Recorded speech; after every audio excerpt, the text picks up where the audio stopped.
Gangster Donald Trump যখন আন্তর্জাতিক আইনকে ফুটবল বানিয়ে লাথিপেটা করছেন, যখন একাধিক রাষ্ট্রের সার্বভৌমিকতাকে তিনি মুড়ির মতো চিবিয়ে খাচ্ছেন, ইউরোপ মহাদেশকে গলা টিপে দিচ্ছেন তাকে ভাই বলে ডাকার অপরাধে, এই সময়ে তিনি হাঁক ছাড়ছেন ভেনেজুয়েলার সকল তেল চাই, ডেনমার্কের গ্রিনল্যান্ড চাই। এই আবহে ডোনাল্ড ট্রাম্প যখন চাইছেন কানাডাকে তার নেক্সট টার্গেট বানাতে, কানাডাকে আমেরিকা যুক্তরাষ্ট্রের 51তম অঙ্গরাজ্য হিসেবে দখল করতে, সেই সময়ে কানাডার প্রধানমন্ত্রী সোজা চীনের সঙ্গে তার বন্ধুত্বের হাতকে শক্ত করলেন। দীর্ঘ 10 বছর পর কানাডার কোনো রাষ্ট্রপ্রধান চীন সফর করলেন এবং সেই চীন সফরে আমেরিকার রক্তচক্ষুকে উপেক্ষা করে একাধিক গুরুত্বপূর্ণ চুক্তি সম্পাদন করলেন, যে চুক্তিগুলি আগামী দিনে মার্কিন সাম্রাজ্যকে ধ্বংসের পথে ঠেলে দেবে তাতে কোনো সন্দেহ নেই এই মুহূর্তে বিশ্লেষকদের। ডোনাল্ড ট্রাম্প যখন লাতিন আমেরিকাতে চীন এবং রাশিয়ার প্রভাবকে খর্ব করবার জন্যে খোদ নিকোলাস মাদুরোকে অপহরণ করে আনলেন যাতে ভেনেজুয়েলা থেকে সস্তায় তেল চীন সংগ্রহ করতে না পারে, ঠিক তখন চীন উত্তর আমেরিকায় ডোনাল্ড ট্রাম্পের মার্কিন যুক্তরাষ্ট্রের নিকটতম প্রতিবেশী সেই কানাডাতে এসে উপস্থিত হলো এবার চীনের প্রভাব। যখন ডোনাল্ড ট্রাম্প নিজেকে ভেনেজুয়েলার অ্যাক্টিং প্রেসিডেন্ট বলে দাবি করছেন, ঠিক উইকিপিডিয়ার আদলে নিজের ছবি পোস্ট করছেন ট্রুথ সোশ্যাল মিডিয়াতে ভেনেজুয়েলার অ্যাক্টিং প্রেসিডেন্ট হিসাবে, তখন আমরা দেখতে পাচ্ছি শি জিনপিং নতুন ভূমিকায় নতুন শক্তি নিয়ে বিশ্ব রাজনীতিতে আবির্ভূত হলেন। চীন যখন আমেরিকার 1 নম্বর বাণিজ্য শত্রু, আগামী দিনে আমেরিকাকে পৃথিবীর 2 নম্বর শক্তিতে রূপান্তর করতে উদ্গ্রীব, সেই সময়ে কানাডা যুক্তরাষ্ট্রকে হারিয়ে আমেরিকা যুক্তরাষ্ট্র আন্তর্জাতিক রাজনীতিতে আরো বেশি নিঃসঙ্গ হয়ে পড়ল এবং তার বিশ্বাসযোগ্যতা আরো অনেকখানি তলিয়ে গেল। বর্তমান পৃথিবী ভূ রাজনীতির দিক থেকে যে উত্তাল পরিস্থিতির সৃষ্টি হয়েছে, ডোনাল্ড ট্রাম্প একটার পর একটা দেশকে হামলা করে এবং তার আগ্রাসী নীতির ফলে পৃথিবীতে যে রাজনৈতিক অস্থিরতা তৈরি হয়েছে, সেই আবহে কানাডার সঙ্গে চীনের যে বৈদেশিক চুক্তি, এই চুক্তির প্রভাব সুদূর প্রসারী, এমনকি মার্কিন সাম্রাজ্যের পতনকে এই চুক্তি অনেকখানি ত্বরান্বিত করবে তাতে কোনো সন্দেহ নেই। একদিকে যখন রাশিয়া এবং চীন তাদের পারস্পরিক যে কৌশলগত চুক্তি এবং সেই শিবিরে আরব দেশগুলির যে অনন্য বোঝাপড়া, তাতে ইতিমধ্যেই পৃথিবীতে দ্বিতীয় একটা বিকল্প শক্তি তৈরি হয়েছে। অন্যদিকে G7 এর বিকল্প হিসেবে ব্রিক্স অত্যন্ত শক্তিশালী হয়ে উঠছে। তাই এতদিন ধরে যে এক মেরু পৃথিবী ছিল, অর্থাৎ মার্কিন যুক্তরাষ্ট্র ভিত্তিক যে পৃথিবীর যে অর্ডার ছিল, সেই অর্ডার এখন ভেঙে পড়ছে হু হু করে। আর যখন চীন ক্রমশ শক্তিশালী হয়ে উঠছে বাণিজ্যিক দিক থেকে, আমেরিকাকে চ্যালেঞ্জ করছে প্রতি পদে পদে, আমাদের সাময়িক দৃশ্যতে মনে হয়েছিল আমেরিকা যুক্তরাষ্ট্র যখন ভেনেজুয়েলার রাষ্ট্রপ্রধানকে অপহরণ করলেন, জেলে এনে বন্দি করলেন, মনে হয়েছিল সত্যি সত্যি চীনের এবার আন্তর্জাতিক পৃথিবীতে ভূ রাজনীতিতে তার ক্ষমতা হ্রাস পেল, সে ম্লান হয়ে গেছে। কিন্তু এই ভ্রম মুহূর্তে ভেঙে গেল যখন আমরা দেখলাম খোদ কানাডার প্রধানমন্ত্রী শি জিনপিং এর বাড়িতে এসে যে গুরুত্বপূর্ণ চুক্তিগুলো সম্পাদন করলেন, সেই চুক্তির প্রভাব কিন্তু সুদূর প্রসারী হবে। অর্থাৎ চীন তার প্রভাবকে লাতিন আমেরিকা, আরব দুনিয়া বা রাশিয়ার মধ্যেই সীমাবদ্ধ রাখেনি, গ্লোবাল সাউথের মধ্যে সীমাবদ্ধ রাখেনি। চীন এখন খোদ উত্তর আমেরিকায় আমেরিকা যুক্তরাষ্ট্রের নিকটতম অভিন্ন প্রতিবেশী কানাডায় এসে উপস্থিত হয়েছে এবং এই চুক্তি আমেরিকা যুক্তরাষ্ট্রের ডলারাইজেশনকে, সারা পৃথিবীর বাণিজ্যে ডলার যে প্রভূত শক্তি ধারণ করে, সারা পৃথিবীর ইকোনমির মানদণ্ড হিসেবে ডলার যে ভূমিকা পালন করে আসে, সেই ডলারের দিন আস্তে আস্তে ফুরিয়ে আসছে। কারণ ইতিমধ্যেই চীনের রেনমিনবি, রাশিয়ার রুবল এবং ইরান বা সৌদি আরবের দিনার ও রিয়াল, তারাও আস্তে আস্তে আন্তর্জাতিক বাণিজ্যে তাদের শেয়ার বাড়াচ্ছে। আর এই মুহূর্তে ডলারকে বাইপাস করে কানাডার ডলার এবং চীনের রেনমিনবি তারা আগামী দিনে একসাথে বাণিজ্য করবে। আর এই বাণিজ্য ডি-ডলারাইজেশন প্রসেসকে দারুণভাবে ত্বরান্বিত করবে, তাতে কোনো সন্দেহ নেই। চলুন আমরা আজকের এই আলোচনায় সংক্ষেপে একবার দেখে নিই চীন এবং কানাডার মধ্যে যে যে চুক্তি হলো তার মূল শর্তগুলো কি ছিল। দীর্ঘ 10 বছর পর কানাডার কোনো রাষ্ট্রপ্রধান চীন সফর করলেন। মার্ক কার্নি ইতিমধ্যেই কানাডায় ব্যাপক জনপ্রিয়তা অর্জন করেছেন তার সুদক্ষ গভর্নেন্সের কারণে। তিনি টেকনোক্রেটিক পলিটিশিয়ান হিসেবে ইতিমধ্যেই কানাডায় সমাদৃত। তিনি দেখিয়ে দিলেন আমেরিকার নির্ভরতা কমিয়ে কিভাবে কানাডাকে স্বাধীন একটি রাষ্ট্র হিসেবে প্রতিষ্ঠিত করা যায় এবং আমেরিকার আধিপত্য থেকে কানাডাকে কিভাবে স্বাধীন রাষ্ট্রে পরিণত করা যায়। তার অন্যতম কৌশল হিসেবেই মার্ক কার্নি তিনি 4 দিনের চীন সফর করলেন। যে চীন সফরের ছত্রে ছিল কানাডার স্বার্থ এবং মার্কিন যুক্তরাষ্ট্রের প্রভাব থেকে কানাডাকে স্বাধীন স্বতন্ত্র রাষ্ট্র হিসেবে প্রতিষ্ঠা করা। প্রথমত মার্কিন কোম্পানিগুলোকে খুশি করতে, ডোনাল্ড ট্রাম্পকে খুশি করতে কানাডা এতদিন চীনা গাড়ির ওপরে, ইলেকট্রিক্যাল ভেহিকেলস ওপরে যে 100% ট্যারিফ ধার্য করে রেখেছিল সেই ট্যারিফকে তুলে নিল। অত্যন্ত তাৎপর্যপূর্ণ, সেই ট্যারিফকে কমিয়ে নামিয়ে আনা হয়েছে 6.1%। বলা যেতে পারে ট্যারিফকে শূন্যে নামিয়ে আনলো কানাডা। এর ফলে চীনের বিওআইডির প্রবেশদ্বার খুলে গেল কানাডাতে। কানাডায় এবার থেকে চীনের সমস্ত ইলেকট্রিক্যাল ভেহিকেলস রমরমিয়ে বিক্রি হবে। আর এতে একটি ঘটনা কিন্তু নিঃশব্দে ঘটবে। ইলন মাস্কের টেসলার এবার মৃত্যু অবধারিত। কানাডাতে একমাত্র টেসলা মনোপলি করত। টেসলা কোম্পানির ইলেকট্রিক্যাল ভেহিকেল এতদিন কানাডার রাজপথকে দাপিয়েছে, আর এবার থেকে শুরু হবে বিওআইডির রাজত্ব। বিওআইডি যে অত্যন্ত শক্তিশালী প্রযুক্তির গাড়ি টেসলার হাফ দামে বিক্রি করে, সুতরাং টেসলা কোনোভাবেই বিওআইডি গাড়ির সঙ্গে প্রতিযোগিতায় টিকতে পারবে না। তাই আমেরিকা যুক্তরাষ্ট্রের জন্য এই চুক্তি সর্বনাশ হতে যাচ্ছে ইলন মাস্কের। 2 নম্বর, চীনও দেখিয়ে দিল তার রাজনৈতিক দূরদর্শিতা এবং বিশ্ব রাজনীতিতে কিভাবে তার প্রভাবকে বৃদ্ধি করা যায় সেটা শি জিনপিং এর থেকে ভালো কেউ বোঝে না। মাথা ঠান্ডা রেখে পৃথিবীর সঙ্গে তার যে কূটনৈতিক সম্পর্ক তাকে মজবুত করা, সেটা শি জিনপিং আরো একবার দেখিয়ে দিলেন। মার্ক কার্নিকে যে রাজকীয় কায়দায় রেড কার্পেট ওয়েলকাম করলেন, শুধু তিনি নন, তার চীনা কমিউনিস্ট পার্টির সর্বোত্তম লিডার, একাধিক লিডার এসে মার্ক কার্নিকে যেভাবে অভ্যর্থনা জানালেন, তাকে যেভাবে আতিথেয়তায় ভরিয়ে দিলেন, সেখান থেকে বোঝা যায় চীনের দৃষ্টি ঠিক কোথায়। আর তারই অংশ হিসেবে চীন সরকার ঘোষণা করেছে কানাডাবাসীর জন্য আগামী দিনে কোনো ভিসার প্রয়োজন হবে না। কানাডাবাসীদের জন্য চীনের দরজা সম্পূর্ণরূপে উন্মুক্ত। যে কোনো সময় যে কোনো নাগরিক এবার চীন সফর করবে। চীন এবং কানাডার মধ্যে বাণিজ্যকে অনেকখানি শক্তিশালী করা হবে। তৃতীয়ত, কানাডা এতদিন ধরে তাদের যে কৃষি পণ্য, সেই পণ্য বিক্রির কোনো বাজার খুঁজে পাচ্ছিল না। ঠিক যেভাবে আমেরিকার সয়াবিন বিক্রি করতে পারছিলেন না আমেরিকার চাষিরা, চীন আমেরিকা থেকে সয়াবিন কেনা বন্ধ করবার পর ঠিক একইভাবে কানাডায় যে বিপুল পরিমাণে ক্যানোলা চাষ হয়, সেই ক্যানোলার বাজার ছিল চীন। এই 100% ট্যারিফের জবাবে ক্যানোলা কেনা বন্ধ করে দিয়েছিল কানাডা থেকে। এবার চীন কথা দিল কানাডাকে, তারা নতুন করে ওই ক্যানোলা আমদানি করা শুরু করবে চীনে। ফলে কানাডার কৃষকদের জন্য এটা সুখবর, কৃষকদের আনন্দের খবর। এদিকে চীনও কানাডার এই ক্যানোলার উপরে 85% ট্যারিফ ধার্য করে রেখেছিল রিট্যালিয়েশন হিসেবে। এবার সেই ট্যারিফ কমিয়ে নামিয়ে আনা হয়েছে মাত্র 15%। ফলে কানাডা চাষিদের আগামী দিনে ক্যানোলা বিক্রি করে মুনাফা অর্জন করা অনেক সহজ হয়ে গেল।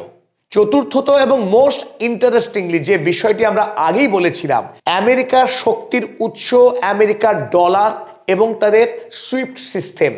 এই চুক্তিতে স্পষ্ট করে বলা হয়েছে মার্ক কার্নি এবং শি জিনপিং তাদের 2 দেশের মধ্যে যে বাণিজ্য হবে আগামী দিনে, সেই বাণিজ্য হবে CAD অর্থাৎ কানাডিয়ান ডলার এবং চাইনিজ ইউয়ান এবং কানাডিয়ান ডলারের মধ্যে যে ট্রেড সেটেলমেন্ট হবে সেটা সুইফটের মাধ্যমে নয়, সেটা আগামী দিনে CIPS এর মাধ্যমে হবে। তাই কমপ্লিটলি আমেরিকাকে বাইপাস করে আমেরিকার যে ইকোনমিক চেইন, সেই চেইনকে লাথি মেরে এবার কানাডা এবং চীন স্বাধীনভাবে তারা ব্যবসা করবে।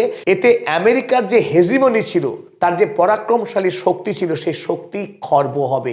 আর এটাই আমেরিকার জন্য অভিশাপ। আমেরিকার পক্ষে কানাডার এই চীনের সঙ্গে যে চুক্তি, বিশেষ করে বিওয়াইডিকে দরজা খুলে দেওয়াতে তারা তীব্র তিরস্কার করেছে কানাডার সরকারকে। কারণ তাদের মতে আগামী দিনে চীন কানাডার পুরো বাজারকে দখল করে নেবে এবং কানাডার কোম্পানিগুলো আগামী দিনে দেউলিয়া হবে।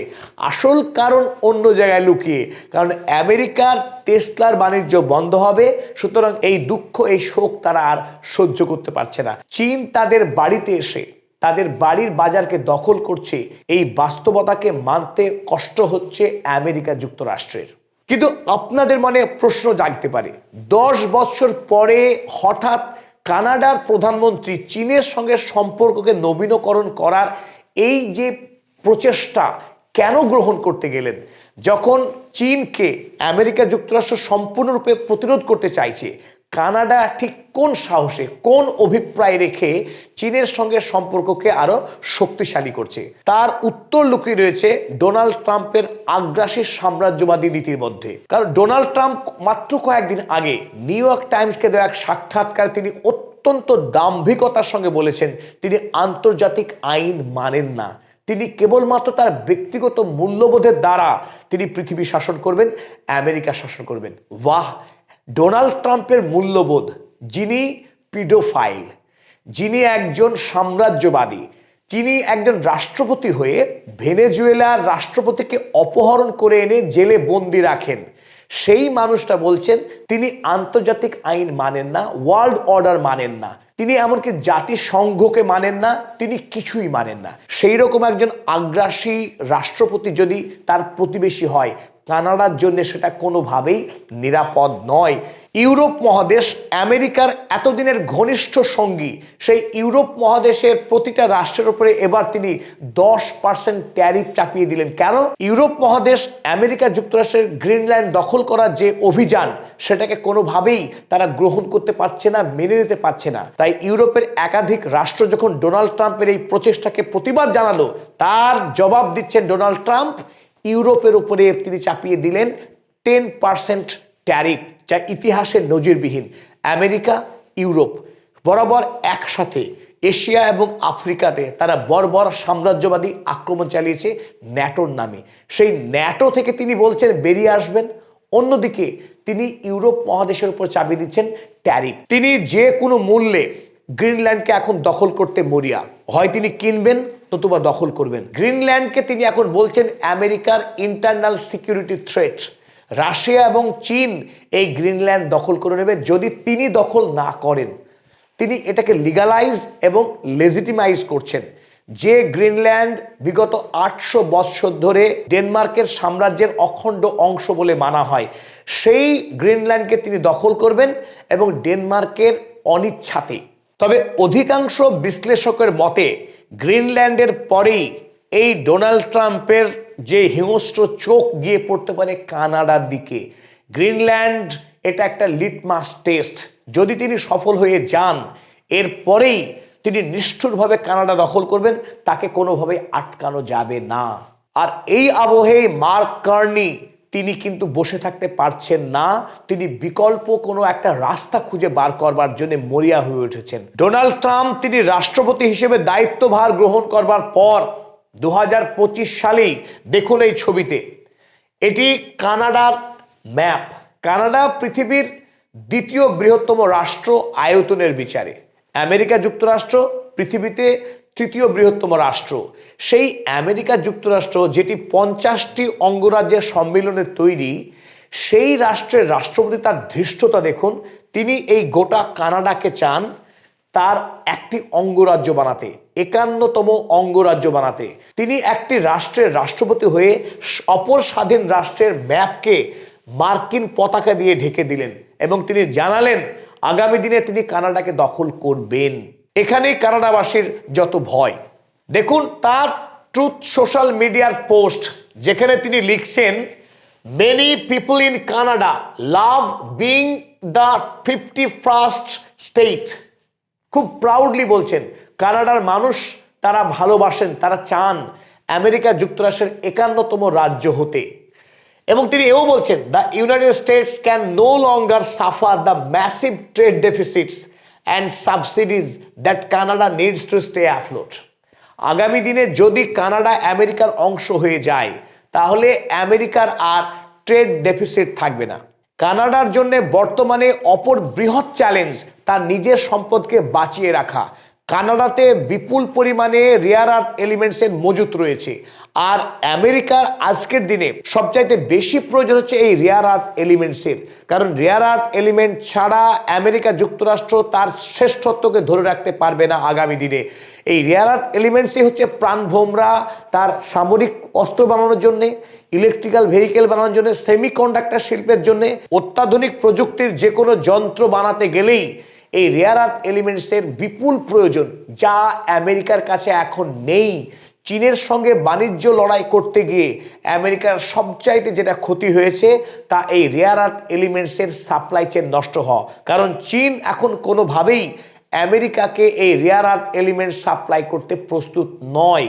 এদিকে কানাডাতে যে বিপুল পরিমাণের মজুত রয়েছে রেয়ার আর্থ এলিমেন্টসের, ডোনাল্ড ট্রাম্প এখন বারংবার হুমকি দিচ্ছে যে আমেরিকা যুক্তরাষ্ট্রকে এখন কানাডার যে রেয়ার আর্থ এলিমেন্টস রয়েছে তা উত্তোলন করার ফ্রি পাস দিতে হবে। আমেরিকা যাবে এবং সেখান থেকে উত্তোলন করবে রেয়ার আর্থ এলিমেন্টস, যেটা কানাডার জন্যে মারাত্মক চ্যালেঞ্জ হতে পারে। ওদিকে চায়না এমন এক বাণিজ্য পলিসি নিয়েছে, তার কানাডার কোনো প্রাকৃতিক সম্পদ লুণ্ঠন করবার কোনো মানসিকতা নেই, বরং তার সঙ্গে free and fair commercial deal, বাণিজ্যিক চুক্তি করতে প্রস্তুত। তাই কানাডার জন্য আজকের সময়ে আমেরিকার এই লুণ্ঠনকে আটকানো অত্যন্ত কঠিন হয়ে পড়েছে। চলুন আমরা দেখি কানাডাতে যে কি পরিমাণ এই রেয়ার আর্থ এলিমেন্টসের মজুত রয়েছে, যেটাকে কানাডা আগামী দিনে আমেরিকার হাত থেকে রক্ষা করতে প্রাণপণ চেষ্টা করছে। কানাডার কাছে 15.2 million tonnes rare earth oxide রয়েছে। ইলেকট্রিক্যাল ভেহিকেলসের জন্য সবচাইতে বেশি যে রেয়ার আর্থ এলিমেন্টসের প্রয়োজন হয় তা হলো নিওডিমিয়াম। নিওডিমিয়াম কানাডায় রয়েছে 5 লক্ষ মেট্রিক টন। আমেরিকার লোভ হওয়াটা কিছু অন্যায় নয়, অন্তত ডোনাল্ড ট্রাম্পের জন্য। ওদিকে ফাইটার জেট F-35, আমেরিকা সারা পৃথিবীর জন্য বিখ্যাত এই F-35 ফাইটার জেট বানানোর জন্য। আর এই ফাইটার জেট বানানোর জন্য যে রেয়ার এলিমেন্টসের দরকার তার নাম হলো ডিসপোরিসিয়াম। এই ডিসপোরিসিয়ামেরও 50,000 টনস এর একটা বিপুল মজুত রয়েছে কানাডাতে। এবং অপর গুরুত্বপূর্ণ রেয়ার এলিমেন্টস যার নাম হচ্ছে টারবিয়াম। এই টারবিয়াম পরিমাণে খুব অল্প রয়েছে কানাডায়, কিন্তু এটা ভেরি ক্রিটিক্যাল, অত্যন্ত ইম্পর্ট্যান্ট।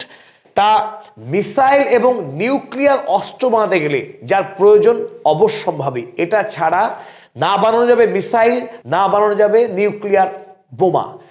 এই টারবিয়ামেরও মজুত রয়েছে 8,000 টন কানাডাতে। তাই ডোনাল্ড ট্রাম্প এখন তিনি মরিয়া হয়ে উঠছেন যে কোনো মূল্যে কানাডাকে তার 51তম অঙ্গরাজ্য বানিয়ে দেদার লুট করা প্রাকৃতিক সম্পদের। প্রাথমিকভাবে চাইছেন এই খনিজ সম্পদগুলো উত্তোলন করার অধিকার, পরবর্তীকালে এই সম্পদকে কাজে লাগিয়ে তিনি হামলা করে দিতে পারেন কানাডাকে। এমনই মনে করছেন কানাডাবাসী, কানাডার রাজনৈতিক নেতৃবৃন্দ। আমেরিকার এই আগ্রাসী সাম্রাজ্যবাদী নীতি থেকে বাঁচতে খোদ উত্তর আমেরিকাতেই এখন কানাডা আমেরিকাকে কোনোভাবেই নির্ভরযোগ্য বন্ধু বা G7 বা ন্যাটো সদস্য হওয়ার পরেও তার নিরাপত্তা পাচ্ছে না। এই আবহে যখন ইউরোপের একাধিক রাষ্ট্র তারা আমেরিকা থেকে বেরিয়ে এসে এই কানাডার সঙ্গে যুক্ত হয়ে পশ্চিমী দুনিয়াতেই একটা বিকল্প শক্তি জোট তৈরি হচ্ছে, যার নাম ইতিমধ্যেই গ্লোবাল সাব অল্টান বলে অভিহিত করতে শুরু করেছে কিছু রাজনৈতিক বিশ্লেষক। অত্যন্ত তাৎপর্যপূর্ণ, কারণ ইতিমধ্যেই ব্রিক্স, ইতিমধ্যেই চায়না, রাশিয়া, সৌদি আরব এবং গালফ কান্ট্রিজের অন্যান্য দেশ মিলে একটা শক্তি জোট তৈরি হয়েছে। খোদ পশ্চিমী দুনিয়ায় যারা দ্বিতীয় বিশ্বযুদ্ধের পর থেকে ইউরোপ এবং আমেরিকা, কানাডা এরা মিলিতভাবে গোটা পৃথিবীর প্রাকৃতিক সম্পদকে লুট করা, পৃথিবীর ওয়ার্ল্ড অর্ডার তৈরি করে আসছিলেন। এবার খোদ পশ্চিমী দুনিয়ার মধ্যেই নিজেদের মধ্যে শুরু হয়েছে হানাহানি, শুরু হয়েছে সাম্রাজ্যবাদী আগ্রাসন। ঠিক যেভাবে প্রথম বিশ্বযুদ্ধ, দ্বিতীয় বিশ্বযুদ্ধ হয়েছিল, কারণ জার্মানি, ইটালি, ইংল্যান্ড তারা একে অপরের সঙ্গে যুদ্ধে লিপ্ত হয়েছিল আফ্রিকা এবং এশিয়া দখল করার লড়াইয়ে। এবার নতুন করে এই একবিংশ শতকে আমেরিকা নতুন করে আগ্রাসী অবস্থা নিতে শুরু করেছে। ইউরোপ এবং আমেরিকা তারা ভিন্ন বলয়ে ভাগ হতে শুরু করেছে। এখানে স্বাভাবিকভাবেই কানাডা এবং ইউরোপীয় রাষ্ট্রগুলো মিলিতভাবে নতুন একটি বলয়, নতুন একটি অক্ষ তারা তৈরি করতে যাচ্ছে। তাই আমেরিকার সাম্রাজ্যের পতন অনিবার্য, সে বিষয়ে কোনো সন্দেহ নেই। আমেরিকা আরও বেশি নিঃসঙ্গ, আরও বেশি দুর্বল হতে যাচ্ছে, বিশেষ করে ডোনাল্ড ট্রাম্পের তার আগ্রাস এবং ভ্রান্ত নীতির ফলে। একদিকে আমেরিকা যুক্তরাষ্ট্রের অভ্যন্তরে তীব্র আন্দোলন শুরু হয়েছে, সেখানে গৃহযুদ্ধের অবস্থা তৈরি হয়েছে। সীমাহীন বেকারত্ব, দ্রব্যমূল্য বৃদ্ধি এবং অভিবাসীদের উপরে আইসের যে বর্বরোচিত অত্যাচার, আমেরিকা গৃহযুদ্ধের সম্মুখে এসে দাঁড়িয়েছে এবং আন্তর্জাতিক ক্ষেত্রেও আমেরিকা এক বিপুল প্রতিরোধের সম্মুখীন হচ্ছে। আমেরিকা সাম্রাজ্যের পতনের নতুন একটি দিক উন্মোচিত হলো।